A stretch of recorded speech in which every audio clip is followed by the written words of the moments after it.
Hello everyone, welcome back. You didn't read the video title wrong. Today we're going to be talking about Queen. I played two store championships over the weekend. One with Queen and one with Kid. Actually won the one today with Kid and came third yesterday with Queen, which not bad considering it's Queen. But yeah, I really enjoy this leader. Managed to, I think I won every dice roll in Swiss, which helped. But I think I lost two dice rolls top cut, which, what can you do? Lost to Pluffy in my top four. I'll maybe have my matchups here, if I can remember. But yeah, I'm going to try to get this video out tomorrow, the Monday. And yeah, I've had a lot of people ask me about why I play certain cards. So this is a good video to kind of show you guys the updated list and why I play what. It is a lot different from Holden's list, which I did try. Not the biggest fan, but I'll have his list here for anyone that's interested. But yeah, third place finish, Nationals invite with Queen of all things. This leader hasn't had a top in like God knows how long, but so quite pleased. We'll get to the profile and we're gonna cut this way. Woo! So for people who've been watching my gameplay, I'm gonna do this in a section where it makes sense from a gameplay perspective. So we're going to start with the consistency cards, some counter options with a bunch of triggers. I think then talk about some tech cards, some mid-game removal options, and then the big guys.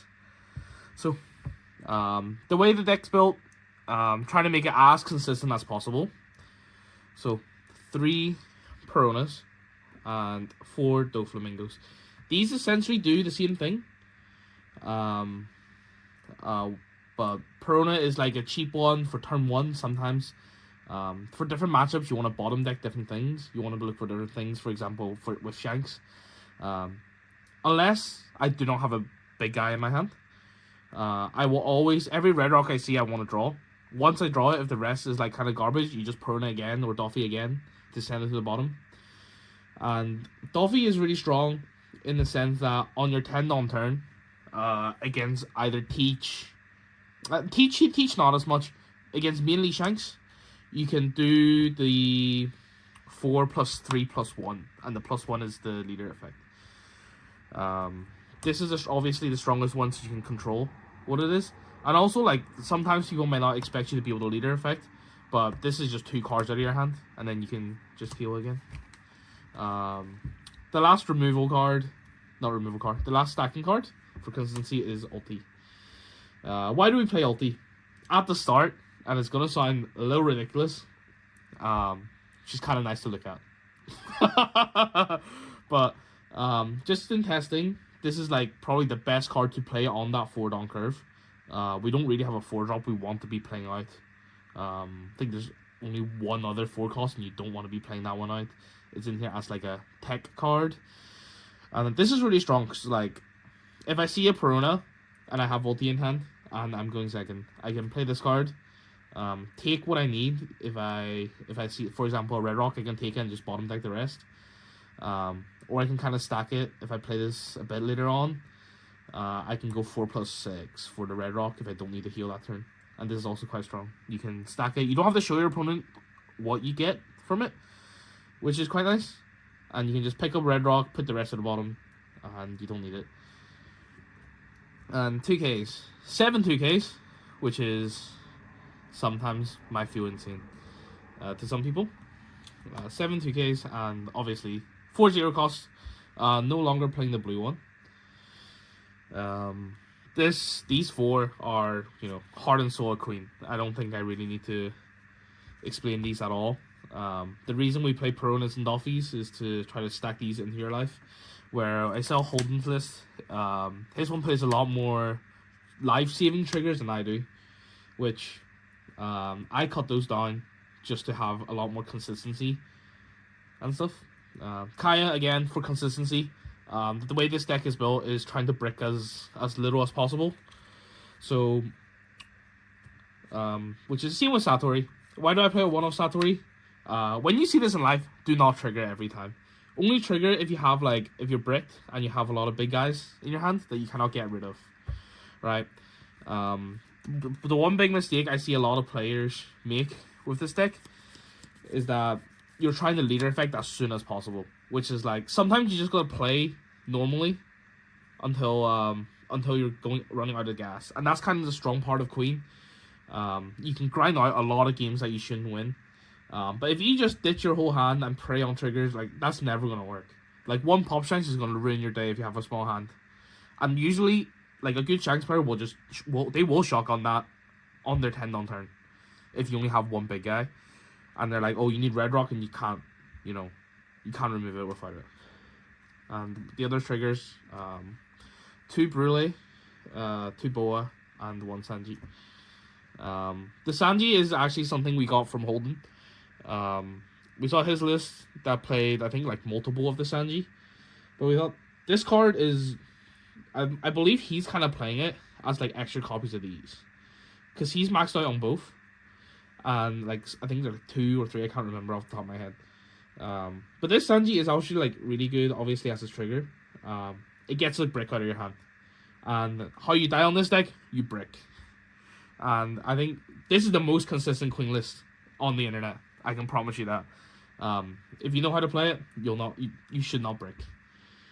But yeah, the reason for 2-2, people don't understand why you play one over the other. We were on 4 Boa because it's nice to look at. But if you play 2-2, like people, and you play like both the two, one of each out per game, people will think you're on 8 trigger blockers plus Sanji if they see that, and they'll just be more afraid to swing into your life. It's like a bit of a mind games thing. It's more for bigger events. At like a local level, if like, if your locals know what this deck does, it's like part of the biggest advantage of this deck is gone. And then we'll talk about some tech cards. 1 Braham and 2 Pudding. This card's insane. I think this was replacing one of the blue 0 cost event. If you see this against Teach, you win. This deck cannot starve Teach if Teach sees stage. And like, if you see Teach stage, ditch a stage, shotgun this, bomb negative, the game's over. If you starve Teach, because like Red Rock is not as great as Rygo, they can like float their 10 cost back up if they're a good player. And like in a best of 1 setting, they're not gonna know how to play against this. And I'm not gonna be the one to tell them how to play against this. There's like there's Teach players that like, when we were testing, figured out very quickly how to beat this deck 100% of the times. But they're not gonna know that. They're not gonna have testing against Queen, Pudding, this is your only way to beat Purple Luffy. Go first. They're gonna play something on their 4 down turn, probably a 5-drop. We're gonna ignore it, and we're gonna Pudding. If after Pudding they draw into Luffy Tower Sangoro, they're just the best player in the world, and you're probably not gonna win that anyway. However, if they brick and they end up playing like Sangoro and swing at you, perfect. Both of those grab the next turn, and then it's GG from there. You can also play the 4 cost event Sable to remove that Luffy Taro, but it just doesn't feel good. Yeah, we'll get to the mid-game removal options. So 2 Gadatsu, 3 Nami, 1 Sogeking. This card looks great. 4 Red Rocks and 2 Gravity Blades. So why these ratios? The Gadatsus, because there's a lot of aggro decks floating around. Bello Betty. There's Bello Betty, there's Zoro. Doflamingo is still like a really good deck, which brings me to, this deck absolutely destroys Blue Dofi. I think this deck destroys Blue Dofi worse than NL, but you just gotta play it correctly. The Namis, this is just, sometimes you don't actually have a trigger card in your hand, which is insane to say, because like you don't really want to be discarding these against the matchups. But against Purple Luffy, this is like your saving grace. Like, I think Luffy is literally the worst matchup for this deck. Blue Nami is not real. Don't ask me about that matchup. Sogeking, this was a Gravity Blade. But again, consistency. This is the best card to play on 7 against anything that doesn't really go wide. Bounces back like Yasop. And this is a 6k body. Will get removed. Draw 2, trash 2 is great. Especially when we're trying to dig for important pieces like a Red Rock. In this format, this is just insane. I actually think this deck has a better matchup spread against the meta, compared to NL. Would have even when NL had Raigo, because this deck can actually beat Teach. Because you can Raigo and heal. Well, Raigo and heal in the same turn. This is not as strong because of bottom decks and people can float their stuff back up. But like against Shanks, you can fall to 0 against Shanks because you have all these blockers. You run a lot more life-saving triggers as well, and you can like heal and this in the same turn. It's just kind of nuts. And 2 Gravity Blade. This is great. Against aggro, you need it. Another trigger card. You honestly, like, this is, if it weren't for Burgess, you wouldn't play this. 3000 World is good and all. Yeah, sometimes like you see a Burgess and a Teach and it's like 3000 World plus this will remove it. But those situations rarely come up, and gradually they're just good against Pleafy. Like, it's a better trigger as well. But yeah, this card is absolutely nuts. Bad in the mirror, I guess. But it's even good against Shanks. You know, like if you go first, they're gonna have like Lakuru or Sanji, plus Yasop or Dream Luffy or even that 4-cost Zoro that's really annoying, and you just remove it. Late game when they run out of 10 drops, they'll just play 2. You do this, game ends. You win. And onto the big guys. 4 Katakuri, mandatory 4-off in every control yellow deck. Can't play without it. 4 Yamato, also.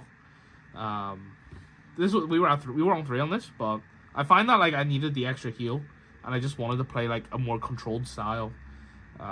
When we figured out, you just want to stay at 2 life a lot of the time, and you can double heal, even triple heal sometimes. Not triple heal, like you're at 1 life, you can go to 3. And I think this is just really good. The way the meta shaped out, I think Yamato is definitely a 4-off, especially now that I saw literally like 3 hours ago that Duffy's just won another regional. Jinbei did nothing. And some more.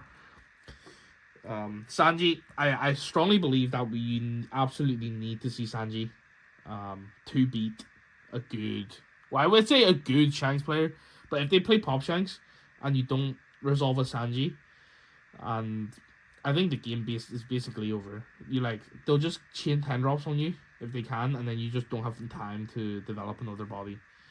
And 1 Mihawk, this is kind of the 5th Katakuri. Removes Luffy Taro. But other than that, the 7 cost doesn't come up that much. Not like Katakuri. Katakuri is like a phenomenal card. But you kind of just need the extra big body. And I didn't like the 9 cost Oden. Aramaki wasn't really doing it for me either, although that is really good in the Pleafy matchup. I actually think if maybe could have grinded it out. But eventually sacrificed the power level for the deck just for more consistencies. Unfortunately, there's not a lot of good 8 costs in blue and yellow. There's like the other options are like Ice Oni, which you don't want to be playing that. There's like John Giant, the 10 vanilla, or you have the 910 Oden, which is like that card's so, like, people say that card is really good against Shanks. That card is absolutely not good against Shanks. You play it, Pop Shanks, boom, you lose the game because you did not remove their 8 costs on that, and now they've got an 8 and a 10, and you lose. But yeah, if anyone does have any questions, feel free to reach out to me in the comment sections.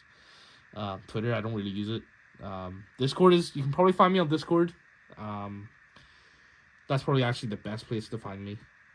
But yeah, this is the Queen list. 3rd place, Nats Invite. Not bad at all. Happy to be sharing this.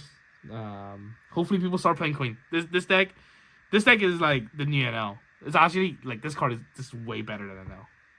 But yeah, NL wasn't exactly the hardest deck, but this deck you need a brain for. But if you have like good yellow fundamentals and good blue fundamentals, I would strongly recommend this deck. It's a load of fun to play. You'll also go to time every single time you play locals, and people will hate you for it. But yeah, better for bigger events than it is for locals. But yeah, thank you guys for watching, and see you next time. Bye.